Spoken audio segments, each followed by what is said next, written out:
Hot Wheelers, what's happening? Welcome back to the Motor Hood. It's Joe Motor here, and it's time to do some cracking and yakking. It's been a while, and I gotta catch up with all this stuff. And hunting hasn't been really great in terms of new stuff. I live, what I've figured out, is in a high collector density area, if you will, and people are to the dump bins and everything before me. It doesn't matter when I check it, so I'm kind of having a hard time. So I ordered this Superbird online and knew I was going to try to get it, and then I realized, or I remembered, that these Superbirds don't fit in my display case.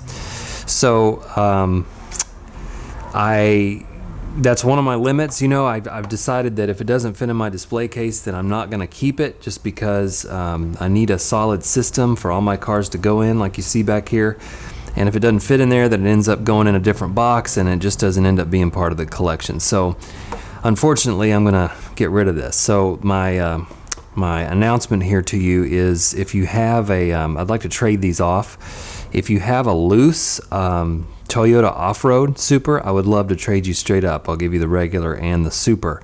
These are not on mint cards, as you can see. They have a little tear in them, so they're probably openers for sure.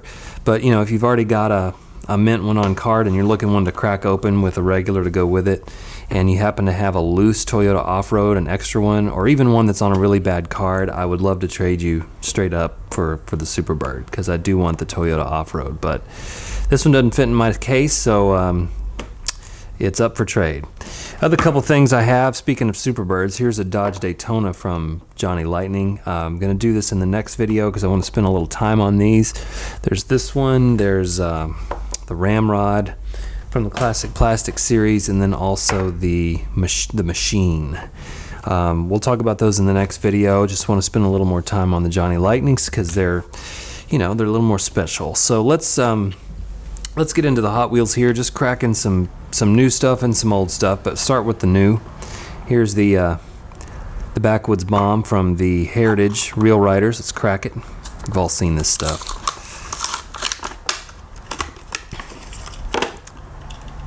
Really nice flamage. Love the orange color. I like this casting. I wasn't gonna pick this up, but really interesting how they did the black for the camper.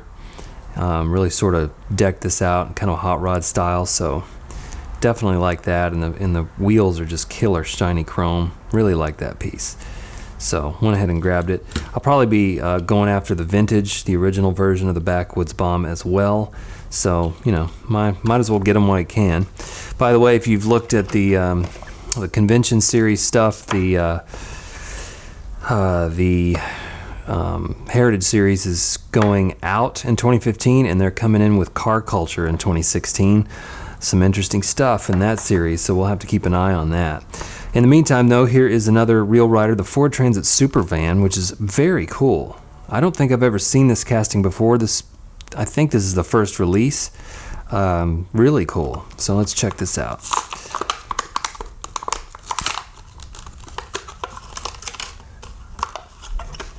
And this is a really heavy casting. Let me get this stuff out of the way. Very heavy casting. Really cool. Nice plain white with the Ford Supervan insignia, logos on the side. I love this vintage old the Ford front end here with the circular headlights and the old grill there. That is just super cool. And the blacked out tires are really great. Just a nice piece, and I'm guessing that customizers are very happy about this, because this has all kinds of possibilities, and I look forward to seeing some other colorways of this in the future. Very nice. Really cool release there for the Supervan, kind of a vintage version of the Supervan. That's one I could see going after quite a few of. Next in line is the BMW 2002 or 2002. I've been told that has nothing to do with the year, and that's just a model number. So let's check this one out. This one actually had, I don't know if somebody did this or if it came out of the package, the box like this, but it's got a crack here, and then this is all messed up. But guess what? Doesn't matter to me, because we're cracking it.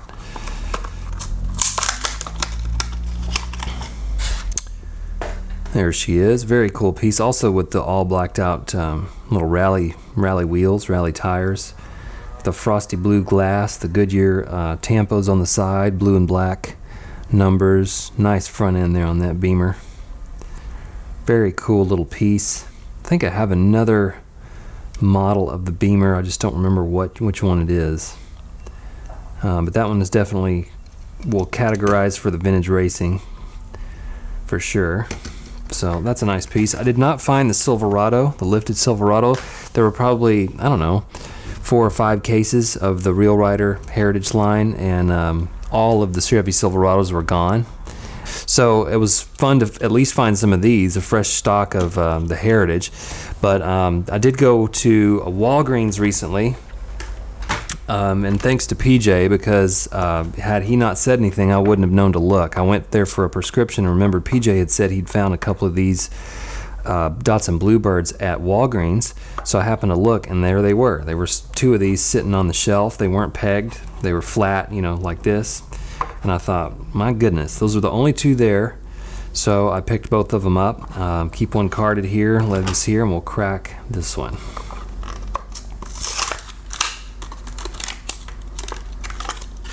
And again, it's something you guys have already seen a million times. This thing's been out for over a month now, so no big deal. But it does have a little roll cage inside, which is nice. It's way better loose than in the package. When I first saw this piece, I wasn't that excited about it.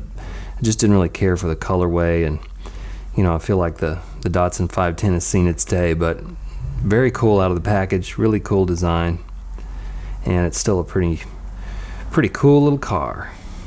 Looks good next to the Beamer too. Alright, so let's put these up in the display case. That's why I got this empty one out. And we'll check that out really quick here. 1 second, my phone's ringing. Never mind. Alright. 2 other pieces. I went by the another toy show recently. It wasn't as cool as the one I saw in the summer, but I did find these. I have never found these in the store. They've always been picked up and gone, so picked these up for $5 each, which is about how much they cost, you know. So no big deal. I don't care who has them. I just want to get them for a decent price. So here's the gasser.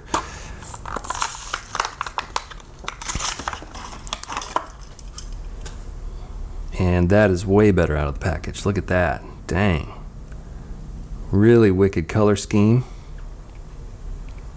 That is super cool. Love the blue, frosty blue interior. Looks like there's like an LED light in there or something.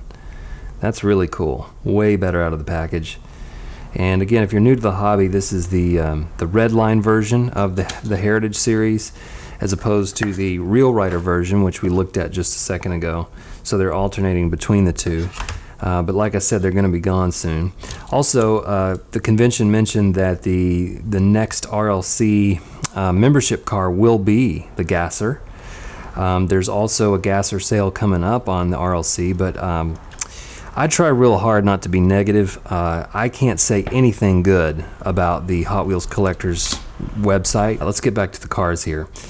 Here's the Nissan Skyline HT 2000 GTX. This is a good one. Definitely was gonna find this one whether I found it in the store or not, and this one, luckily the guy at the toy show had it, so let's crack her open. There's nothing like when they do it right, and this is one of the few pieces that they release where it's just very desirable casting, beautiful shiny black with very simple racing tampos on it. That's what's super hot right now. So there's somebody in marketing at Hot Wheels that's doing it right, because they're coming out with an entire car culture series that will have to do with the Japanese historic cars. So they're listening to the collectors in some aspect, and this is definitely an example of a very well done piece right here. Just beautiful, and the Redlines look fantastic with it. So check it out. Love that red interior too. But again, you've seen all this being talked about quite a bit, so I'm trying to go a little fast here to get through the video. Here's some older stuff. These are 2 items that I've been meaning to crack for a long time, but they look so good together, and they're from an older series. It's the Flying Customs 73 Ford Gran Torino and the Hot Ones. But again, I don't collect cardboard, so it's time to crack these open. But I thought I'd give you one last gander at the package here, in case you do collect these type of cars. You would kind of know what you're looking for. But there's the Hot Ones version and the Flying Customs version. Both came out around 2012, 2013. And really cool car though. Let's crack this one open first.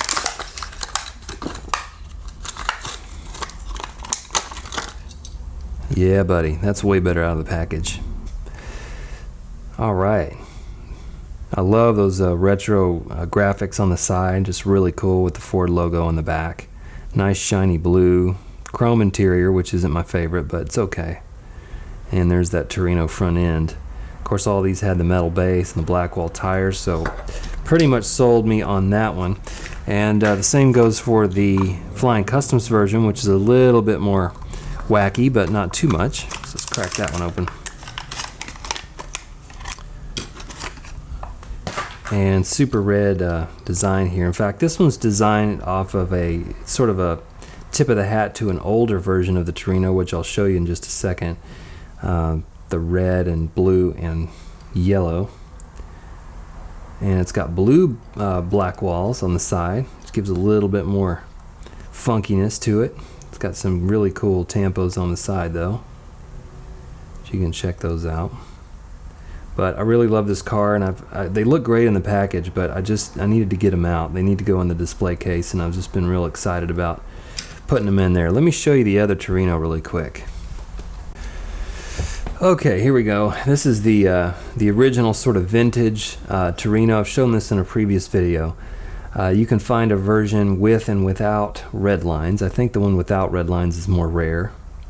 And but this is just super cool. I love this thing. I even love the smudges on the tampos. Really, really cool piece. The only thing about this one is it's got the plastic base.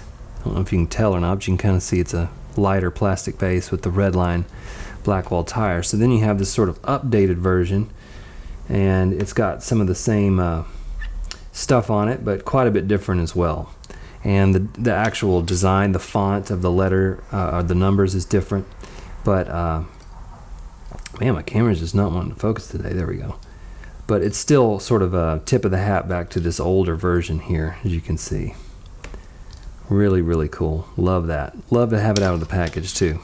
All right, so there's some Blackwall Redline-y type pieces there that will go in the display case. In fact, let's go ahead and put them in there while we're working on it. And I'll just put them up there randomly for now. Here's an older piece that I picked up. I've been looking for this. Been kind of picking up these rigs. This one's called the Rig Wrecker. I know Tex Tanner's going to like this one. He's probably got 2 or 3 of them already. Came in the Workhorses series.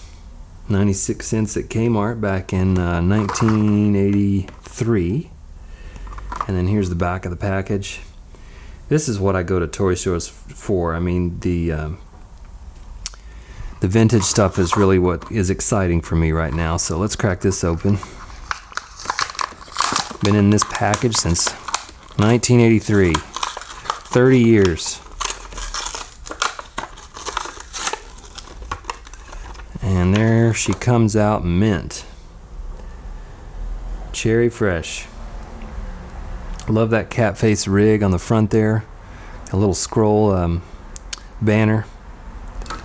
I've also noticed that these cat faces, the window is always not quite fitting correctly, or it's sticking out a little bit. You can kind of see that where the windshield is sticking out. Steve's 24-hour towing. Got the little tow bar back there. No moving parts, but you do have some detail down in the bed. That little diamond pattern texture. It's pretty cool. And of course, all metal base with the gas tanks and stuff going off the side with the pipes. So that's a nice little addition. We'll definitely be putting that in the case, and I think I have a stake bed truck and another one that will go nicely with, so that's cool. One more thing to crack here and then I'll let you go. I actually have 3 more pieces that I would be willing to trade if you're interested in. In fact, Davis, if you're watching, I contacted you about these because I don't know if you have them or not. But these are these aren't that rare or expensive, but they're not blue cards, but they're from India. They have India bases and India cards. So you have the Beach Blaster, number 528. Let's see, 1996. made in India, as you can see. Also have the Second Wind, which is sort of like the Speed Racer car. And number 527, it is made in India. And then the Neat Streeter, which is a casting I do like, but I just kind of want to keep these together. This is number 526 and made in India as well. Now the one I did want to crack is this one here. This is the Trailbuster, collector number 525, and I'm thinking about cracking this one open because I like the Jeeps. This one is also made in India in 1996. What do you think? Should I crack it? I think we're going to crack it. This is the one I bought the lot for, but the seller was like, hey, I'll give you these other three for $2 each. So I was like, all right, well, let's do it. But this Jeep here is really cool. I love this thing. It's called the Trailbuster, but it's kind of based on a, I guess a scrambler. But you can see on the base, on the bottom there, it says India, which is pretty cool. I like getting the bases that are not Malaysia or Hong Kong. And then it's got the big, thick black walls. Huge. Love the black and red Tampo scheme here with the red interior. And then back here you have the wood and the axe, chopping up some wood, getting ready for winter, which we're doing up here up north. It's getting cold. So very cool Jeep right there. Would love to have one of those in real life. So there is that. Really like that piece loose, big and chunky. I didn't even check to see. Oh, good. Fits in the display case. Looky there. So that's the Crackin' Yack for today. Again, if you're interested in these three pieces, let me know. We can work something out. Also, if you happen to have a loose Toyota Off-Road, I would love to trade for this Super 70 Plymouth Superbird and the regular to go with it. Again, it's not on a great card, but definitely for the open collection. But if you have a loose or a bad card at Toyota Off-Road Super Treasure Hunt, I would love to trade that if you've got one. Anyway, that's the Crackin' Yack for today. I'll be back to show you some Johnny Lightning and hopefully some other stuff that comes out pretty soon. Otherwise, you guys take care. Keep on motoring. We'll see you next time.